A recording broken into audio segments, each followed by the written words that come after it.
Hello guys, আজকে আমি যে ক্লাসটা করাবো সেটা হচ্ছে লজিস্টিক রিগ্রেশন নিয়ে আমি বলবো, যেটা ক্লাসিফিকেশনের আন্ডারে পড়ছে। আমরা এর আগের যেটা লাস্ট ভিডিও করেছিলাম যে রিগ্রেশন নিয়ে, টোটাল রিগ্রেশন 5 রকমের রিগ্রেশন ছিল। সেই 5টা রিগ্রেশনই তোমাদেরকে আমি পাইথন দিয়ে ইমপ্লিমেন্টেশন করাটা শিখিয়েছি, এবং সেই অ্যালগোরিদমগুলোকেও আমি যতটা পারা যায় অ্যাট এ গ্লান্স জিস্ট হিসেবে তোমাদেরকে আমি শিখিয়েছি। তো যদি কারো এরকম মনে হয় যে অ্যালগোরিদম আরো ডিটেলসে ডিটেইলে যদি তোমাদের আরো জানতে হয়, তাহলে অবশ্যই আমাকে কমেন্ট করবে। কমেন্ট করতে একদম দ্বিধাবোধ করবে না, নিশ্চিন্তে এবং নিঃসন্দেহে আমাকে কমেন্ট করতে পারো যে যদি কোনো অ্যালগোরিদম পার্টিকুলার স্পেসিফিক ভাবে, যে অ্যালগোরিদমগুলো তোমাদেরকে এতদিন ধরে আমি করিয়েছি, ইমপ্লিমেন্ট করিয়েছি, সেটাতে সেই কোনো একটা জায়গায় যদি কোনো ডাউট থাকে, অবশ্যই ডাউট ক্লিয়ার করার জন্য আমার ভিডিও থাকবে। তো আজকে তাহলে আমরা logistic regression in classification in scikit learn ফাংশনে, লাইব্রেরি ফাংশনে, পাইথনে আমি আজকে তোমাদের এটা করে দেখাবো। চলো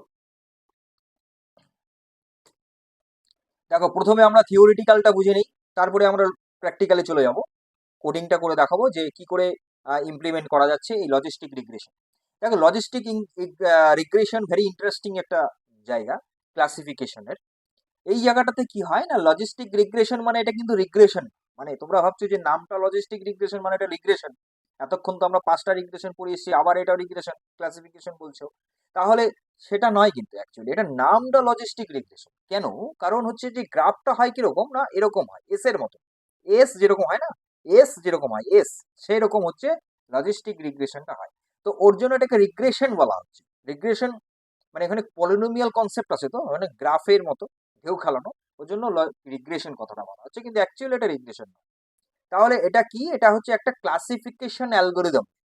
অবশ্যই ক্লাসিফিকেশনের মোস্ট পপুলার এবং 1 নাম্বার যে অ্যালগোরিদম, সেটা হচ্ছে লজিস্টিক রিগ্রেশন। এটা ইউজ করছি আমরা কোথায় না, যেই জায়গাটাতে আমাদের প্রবাবিলিটি লাগছে, মানে আমরা প্রেডিকশন করছি, আমরা একটা ডেটাকে প্রেডিক্ট করছি, সেই প্রবাবিলিটিকে করার জন্য আমাদের এই লজিস্টিক রিগ্রেশন অ্যালগোরিদমটা প্রয়োজন আছে। ঠিক আছে, মানে আমরা একটা প্রেডিক্ট করে নিচ্ছি, আমরা একটা ধরে নিচ্ছি যে এটা হতে পারে, এটা হতে পারে আর কি, মানে এরকম একটা জিনিস, সেটা হচ্ছে লজিস্টিক রিগ্রেশন দিয়ে করা হয়। এবার এই যে পাশে দিয়ে দুটো চিত্র তোমরা দেখতে পাচ্ছ, যে সূর্য দুটো তুমি পিকচার দেখতে পাচ্ছ, এই ফিগারে কি আছে না, দুটো ফিগার আছে, দেখি না? প্রথম ফিগারটা আমি দিয়েছি হলো যেটা আছে তোমার রিগ্রেশন কনসেপ্টে, যেটা আমি এতদিন ধরে রিগ্রেশন ভিডিও তোমাদেরকে করিয়েছি, সেই রিগ্রেশন কনসেপ্টে কিন্তু উপরের পিকচারটা আছে এটা।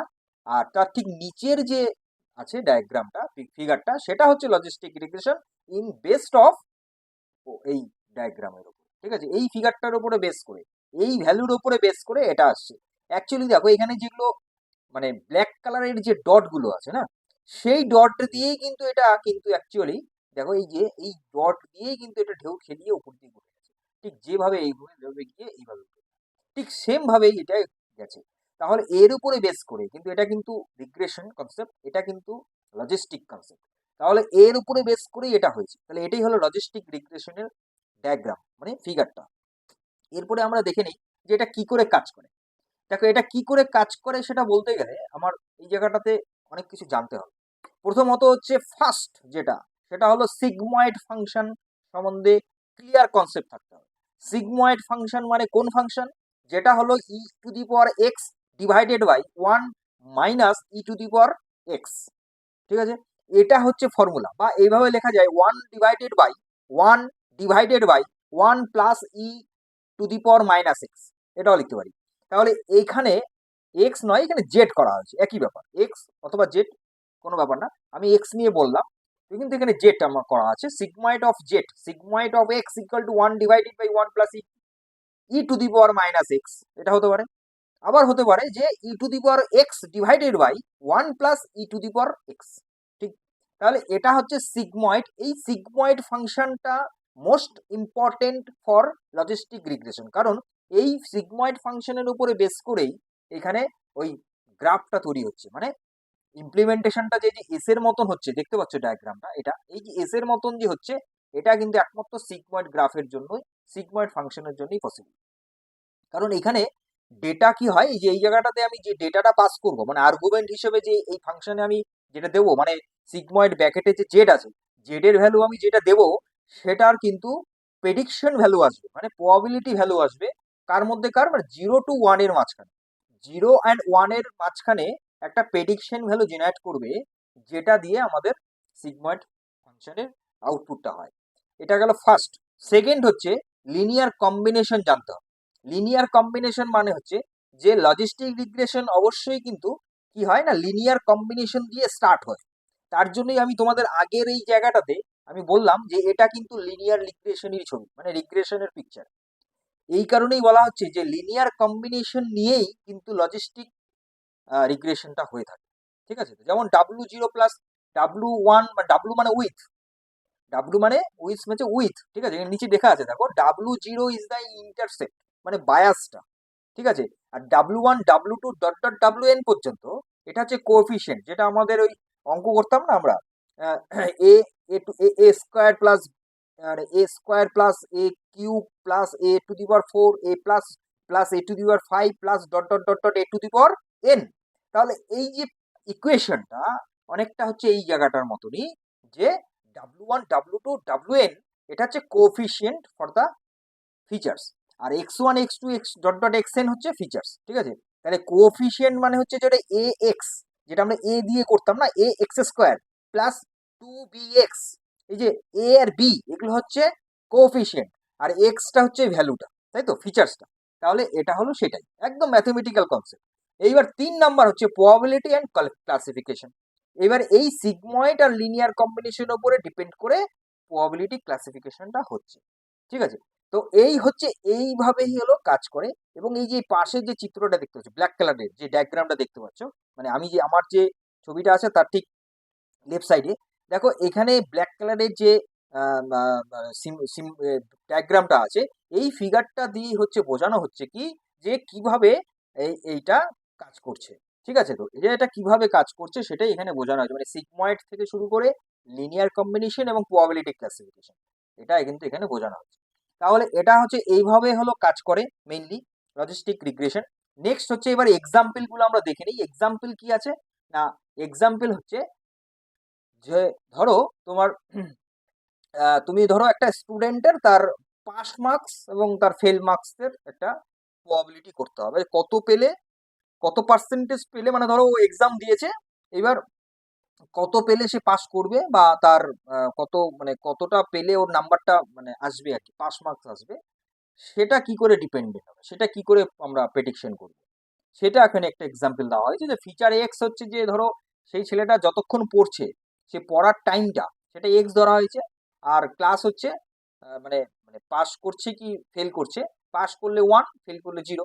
তাহলে logistic equation will find the best way W0 W1 so that the sigmoid function can accurately estimate the probability of passing based on the hours study, মানে আওয়ারের উপর ডিপেন্ড করে, আওয়ার মিনস হচ্ছে এক্স, তাহলে এক্স এর উপরে depend করে সে pass হবে না ফেল হবে, সেটাই ডিপেন্ডেন্ট, সেটাই এখানে ক্যালকুলেটেড হচ্ছে, যেটা অ্যাকচুয়ালি লজিস্টিক রিগ্রেশন ক্যালকুলেশন করে থ্রু সিগময়েড ফাংশন, ঠিক আছে। এরপরে আমরা দেখছি যে রিয়েল লাইফ এক্সাম্পলে কি কি আছে না, মেডিকেল ডায়াগনোসিসে কাজে লাগে, ফিনান্সে কাজে লাগে, মার্কেটিং এবং আদার অ্যাপ্লিকেশন বলতে স্প্যাম, ইমেল ডিটেকশন কিন্তু ভেরি ইম্পর্টেন্ট একটা জায়গা, যেখানে এই লজিস্টিক রিগ্রেশন কাজে কাজে লাগানো হয়। আর একটা যেটা আছে NLP, ন্যাচারাল ল্যাঙ্গুয়েজ প্রসেসিংয়েও কিন্তু এই লজিস্টিক রিগ্রেশন ইউজ করা হয়। তাহলে এইগুলো হচ্ছে রিয়েল লাইফ এক্সাম্পল যেসব জায়গাতে লজিস্টিক রিগ্রেশন ইউজ করা হচ্ছে, ঠিক আছে। তো তাহলে এই পর্যন্ত আমার থিওরিটিক্যাল কনসেপ্ট গেল যে লজিস্টিক রিগ্রেশনটা কি, লজিস্টিক রিগ্রেশনটা রিয়েল লাইফ এক্সাম্পল কি আছে, লজিস্টিক রিগ্রেশন কিভাবে কাজ করছে, সেটা আমি পুরোটাই তোমাদেরকে ছবি নিয়ে এক্সাম্পল দিয়ে বোঝানোর চেষ্টা করলাম। যদি কারো কোনো ডাউট থাকে অবশ্যই আমাকে কমেন্ট করবে, কিন্তু কমেন্ট করবে, আমি তোমাকে আবার ডিটেইলে তোমাদের ভিডিও করে আমি তোমাদেরকে বোঝাবো। তাহলে এই পর্যন্ত গেল। এইবার আমরা দেখে নেবো প্র্যাকটিক্যাল জায়গাটা, যেটা এই লজিস্টিক রিগ্রেশনকে কিভাবে পাইথন ফাংশন দিয়ে, মানে পাইথন কোডিং দিয়ে, মানে স্কাইকিট লাইব্রেরি ফাংশন ইউজ করে কি করে এটাকে ইমপ্লিমেন্ট করা যায় সেটাই দেখার। চলো দেখো, আমরা এখন আসছি ওই পাইথন স্ক্রিনটাতে আমরা আছি, তোমরা এখানে দেখতে পাচ্ছ অ্যাজ ইট ইজ। আমি প্রত্যেক ভিডিওতেই যখন থেকে স্কাইকিট লার্ন লাইব্রেরি ফাংশন আমি স্টার্ট করেছি, যবে থেকে স্টার্ট করেছি তবে থেকে এবং টিল নাও এবং টিল এন্ড পর্যন্ত আমি এটাই বলে যাব যে এখানে যতগুলো এখানে ইম্পোর্ট করা হচ্ছে সেটা কিন্তু শুরু থেকে একই রকম, নামপাই লাগবেই, ম্যাটপ্লট লাগবেই, স্কেলার্ন ডট লিনিয়ার আন্ডারস্কোর মডেলের, সেটা লজিস্টিক রিগ্রেশন যেহেতু যে মেথড তুমি করবা সেই মেথডের লাগবে মডিউলটা। আর আরেকটা কি লাগবে, ট্রেন টেস্ট স্প্লিটটা লাগবেই। আর এই জায়গাটাতে যেটা এক্সট্রা এখানে লাগছে, যে যেহেতু এটা প্রবাবিলিটি কনসেপ্ট এই লজিস্টিক রিগ্রেশনের মধ্যে আছে, তাই এই জায়গাটায় ক্লাসিফিকেশন আন্ডারস্কোর রিপোর্ট এবং কনফিউশন ম্যাট্রিক্স এই মডিউলটা কিন্তু এখানে ইম্পোর্ট করতে হচ্ছে, যেটা স্কেলার্ন ডট ম্যাট্রিক্স প্যাকেজের মধ্যে আছে। তো এইটুকুনও কিন্তু আমাকে ইম্পোর্ট করতেই হবে, আদারওয়াইজ কিন্তু পসিবল না। গেল, এটুকু কিন্তু বুঝতে পারলে। এরপরে এই যে দুটো, এটা তো অ্যাজ ইট ইজ আমার নামপাই অ্যারে এখানে করা হয়েছে, এখানে আর বলার বিষয় না।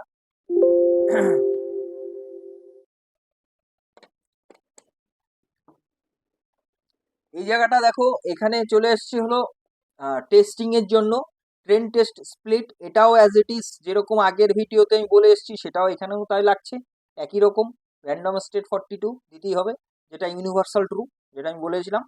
আর একটা কি, যে লজিস্টিক রিগ্রেশন মডেলটাকে এবার তৈরি করা এবং সেটাকে ট্রেন করা। তো তার জন্য তো লজিস্টিক রিগ্রেশন আমার মডিউলটা ইউজ হয়েছে, সেখানে এখানে না হচ্ছে। মডেল বলে মডেল ভ্যারিয়েবল নিতে হবে এমন কোনো কথা না, তোমরা অন্য কোনো ভ্যারিয়েবল নিতে পারো। মডেল ডট ফিট এটাও লাগছে, এটাও তোমরা জানো, মডেলটাকে তৈরি করা এবং সেটাকে ডেটা দিয়ে সেটাকে ফিটিং করা, এটা তো লাগবে। তারপরে প্রেডিকশন, প্রেডিকশনের জায়গাতে একটা নতুন আর একটা টেস্টিং ডেটা তৈরি হয়, তাই তো অ্যাকচুয়াল ডেটা থেকে একটা নতুন ডেটা এখানে করতে হয়, যেটা হচ্ছে মডেল ডট প্রেডিক্ট বলে করা হচ্ছে। তারপরে সেটাকে ইভালুয়েট করা হচ্ছে, সেই ইভালুয়েটের সামাতে জায়গাতেই চলে আসছে ক্লাসিফিকেশন রিপোর্ট, যেটা প্রথমে যে ইম্পোর্ট করা হয়েছে না ক্লাসিফিকেশন রিপোর্ট যে মডিউলটা, এটাই হচ্ছে বেসিক্যালি এই জায়গাটাতে কাজ। ঠিক আছে, এটা কিন্তু এখানে এক্সট্রা আছে, মানে বেশি আছে, যেটা লজিস্টিক রিগ্রেশনের জন্য। এরপরে আমি পাশাপাশি লিখে দিয়েছি কি, যে প্রিসিশন হচ্ছে রিকল F1 স্কোর করবে। ঠিক আছে, এটা পাশে পাশে সবটা লেখা আছে, কিন্তু প্রত্যেকটা কোডের পাশে পাশে রেড কালার মানে কমেন্ট করে লেখা আছে যে কোনটা কি ডেসক্রাইব করা আছে পাশে, সুতরাং কারোর কোনো প্রবলেম হবে না আশা করি। এবারে আমি বলেও দিচ্ছি, তোমাদের বুঝিয়ে দিচ্ছি, প্রত্যেকটা লাইন ধরে দেবো। তারপরে কি আছে, প্লট দ্য ডেটা, এটা তো প্লটিং, এটা তোমরা জানোই, এখানে তো আর কিছু বলার নাই। স্ক্যাটারে এতগুলো আমার ভিডিও হয়ে গেল এখন পর্যন্ত স্কেলার নিয়ে, তো এই জায়গাটা আমার মনে হয় না তোমাদের কাছে কিছু নতুন আছে, একই রকমের জিনিস আছে। এই জায়গাটাতে যে নতুন আছে, এটা নতুন কি, এটা নতুন বলতে এখানে মেশ গ্রিড বলে একটা ফাংশন আছে নামপাইতে, যে নামপাইতে মেশ গ্রিড ফাংশন বলতে কি হয় না, একটা কালার হবে, মানে কিরকম ওই শ্যাডো টাইপের কালার এরকম ব্যাকগ্রাউন্ড করা যেতে পারে, যের জন্য এটা নেওয়া হয়, মানে গ্রিড হয় না, গ্রিড। গ্রিড মানে কি, গ্রিড মিনস হচ্ছে একটা কলাম, একটা রো, কানেকশন হচ্ছে সেল, সেই সেলের যে চারটে পয়েন্ট, মানে যে পয়েন্টগুলোতে কানেকশন হচ্ছে, তাই তো, সেই কানেকশন পয়েন্টগুলোকে বলা হয় গ্রিড পয়েন্ট।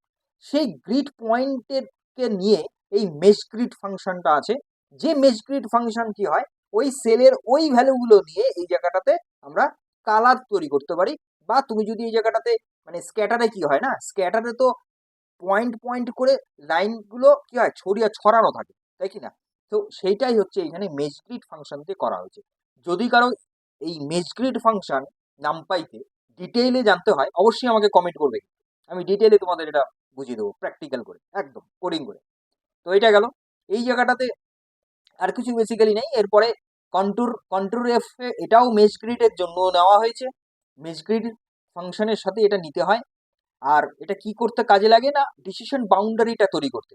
বাউন্ডারি, একটা ডিসিশন বাউন্ডারি তো হবে, যে হ্যাঁ আমি প্রেডিক্ট করছি যে আমার এতটুকু বাউন্ডারি আমার দরকার আছে, তাই কি না, আমার এতটুকু আমার নাম্বার লিমিট হওয়া দরকার আছে, সেই যে লিমিটেশন সেটাই হচ্ছে এটা। তারপরে এই জায়গাটুকু তো আর বলার বিষয় না, এই জায়গাটা তোমরা জানো ভালো করে, এখানে লেবেলিং করা, লিজেন্ড করা, সেটা শো করানো, এবং লাস্টে কোফিশিয়েন্ট আর ইন্টারসেপ্টটাও এখানে দেওয়া হয়েছে, যেটা ওয়েট আর বায়াসটা এখানে দেওয়া হয়েছে। ওয়েট অ্যান্ড বায়াস কিন্তু এথিক্যাল কনসার্ন কিন্তু ইন এআই ভেরি ইম্পর্টেন্ট, যেটা তোমরা এই লজিস্টিক রিগ্রেশনে ওয়েট অ্যান্ড বায়াস কনসেপ্টটা কিন্তু পাচ্ছ, এটা মনে রাখবে। আর আমার যেগুলো ওই এআই মেশিন লার্নিং আমার প্লে লিস্টের মধ্যে গেলে ওখানে অনেক ভিডিও তোমরা পাবে, ওখান থেকেও একটু ভিডিওগুলো দেখে নেবে, তাহলে আরো বেশি ক্লিয়ার হবে। আরো কটা ভিডিও আমার করা বাকি আছে ওই মেশিন লার্নিং প্যাকেজের মধ্যে, মানে প্লে লিস্টের মধ্যে, যেগুলো আমি করে দেবো ইন দ্য মিন টাইম। তো এটা হচ্ছে মেইনলি আজকের ভিডিওতে দেখানোর, না এখনো শেষ হয়নি, বাকি আছে। কি বাকি? না এটাকে রান করে দেখতে হবে তো যে ফিগারটা কেমন আসছে। তার জন্য এবার দেখো এটার ফিগার কেমন আসে। অবশ্যই মেশ গ্রিড বুঝতে হবে। এই যে মেশ গ্রিড মিনস হচ্ছে, দেখো এই যে ব্যাকগ্রাউন্ডে একটা কালার এসছে, দেখো শেডেড কালার, এটা একটা কালার, এটা একটা কালার, এটা মেশ গ্রিড দিয়ে করা হয়েছে। ঠিক আছে? তো এই মেশ গ্রিড দিয়েই কিন্তু এইভাবে করা যায়। এটা নামপাই দিয়ে আছে, নামপাইয়ের ওই ভ্যালু দিয়ে এই মেশ গ্রিডটা বানানো যায়। তো এটা হচ্ছে সেই আজকের এই কোডিংটার আউটপুট। তো আজকের ভিডিও তাহলে এ পর্যন্ত রইলো। পরবর্তী ভিডিও পড়তে ক্লাসটি খুব তাড়াতাড়ি আসছি। ততক্ষণ তোমরা সুস্থ থাকো, ভালো থাকো, মজা থাকো, আপডেট থাকো, ডিজিটালি থাকো এবং এই পলিসি অফ অ্যাকোমোডেট লার্নিং সেন্টারের সঙ্গে থাকো। আমি কিঙ্কর বা আমার সঙ্গে। Thank you.